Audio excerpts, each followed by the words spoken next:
Good evening, my dear class 12 students. I am Mrs. Parvati, PGT Physics, Holy Hearts Educational Academy, Raipur, Chhattisgarh. Today, I am here with the topic Biot-Savart's Law. Biot-Savart's Law. Both are scientists. They together found this law mathematically, and they have given us, and it plays very important role in our chapter. This law plays a very important role in our chapter. What is Biot-Savart's law? It is nothing but it is the measurement of, it gives us the measurement of magnetic field induced in a conductor carrying current. We have studied in the last episode when a conductor is carrying current, the magnetic field is induced, and we have done with the compass needle and all, isn't it? But how do you measure?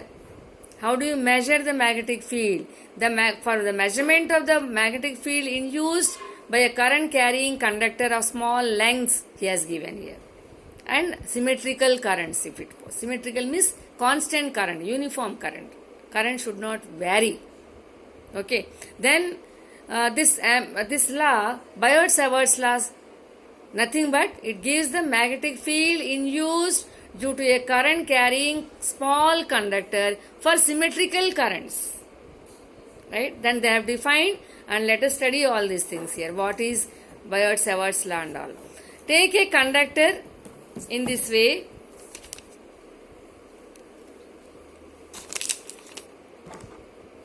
Take a conductor. Current is flowing. Symmetrical current, uniform current is flowing. And take a point P. At point P, what is the magnetic field because of this current flowing through the conductor? It is, consider a small length of the conductor DL. DL, right? DL is the length of the conductor. From DL, let the point P is at a distance R from here, making an angle theta with the conductor. Okay. Then they studied dB, the magnetic field produced due to the small length DL is dB, small change, small amount of magnetic field due to the small length of the current, small length of the conductor. Okay. And this dB is directly proportional to current, and dB is proportional to length of the conductor, and dB is proportional to sine theta, where theta is the angle between the conductor carrying current and the point P where we have taken the vector drawn from the DL to the point P.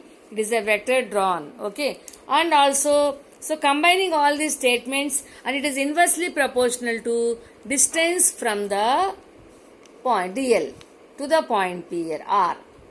Right? So we write dB is directly proportional to IDL sine theta by R square, or dB is equal to some constant into IDL sine theta by R square.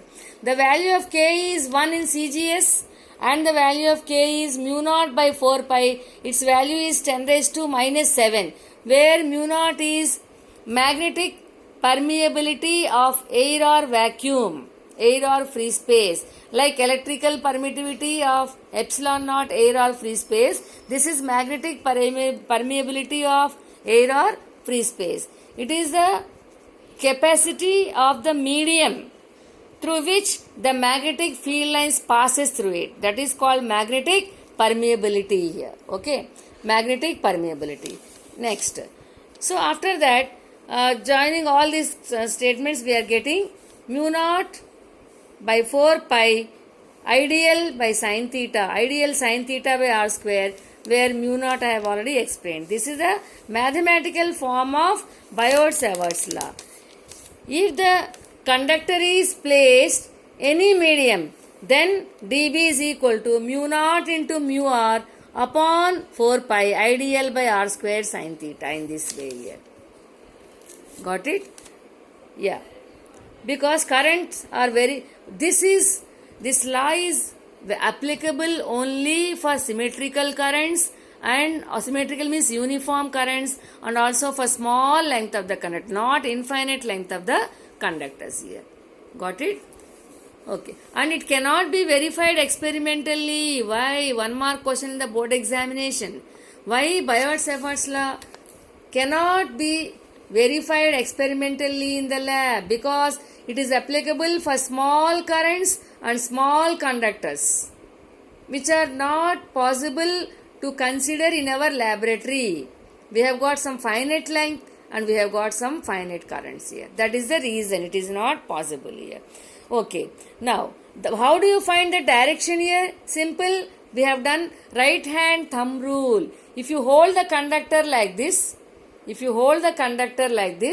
the thumb shows the direction of flow of current and the curled finger shows the direction of magnetic field induced.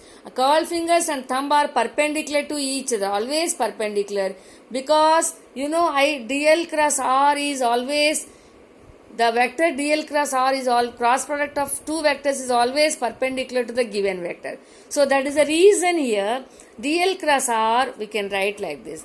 What is its vector form?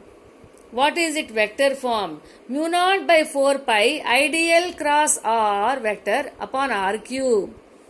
This is scalar form and this is magnitude and this is vector form here. Idl sin theta r upon r cube. R and R gets cancelled. Same answer you are getting here. Got it? And the direction, for the direction we are using right hand screw rule or right hand thumb rule we are using here. One and the same, both the rules here. So for the minimum field produced, what the value of theta is 0. What does it mean? Theta is 0, sin 0 is 0. No field is induced. That means if you take the point P on the conductor, there is no magnetic field. Magnetic field exists only outside the conductor, not on the conductor, remember. If theta is 90 perpendicular, then definitely the magnetic field induced is maximum. The magnetic field induced is maximum here. Okay, children. So here, what is Biot-Savart's law? It gives us to measure the magnetic field induced by a conductor carrying current, and also it is not experimentally verified because small currents and small conductors, and you know the formula mu naught by 4 pi idl sin theta by r square, right? And in vector form also you know it. And the next point is here, the direction is by using right hand thumb rule we are using it, right? When will be the field maximum produced? When theta is 90, when you take the point perpendicular. If it is a straight conductor here, this is the point, then magnetic field is maximum. If it is on the conductor, the field is 0 here.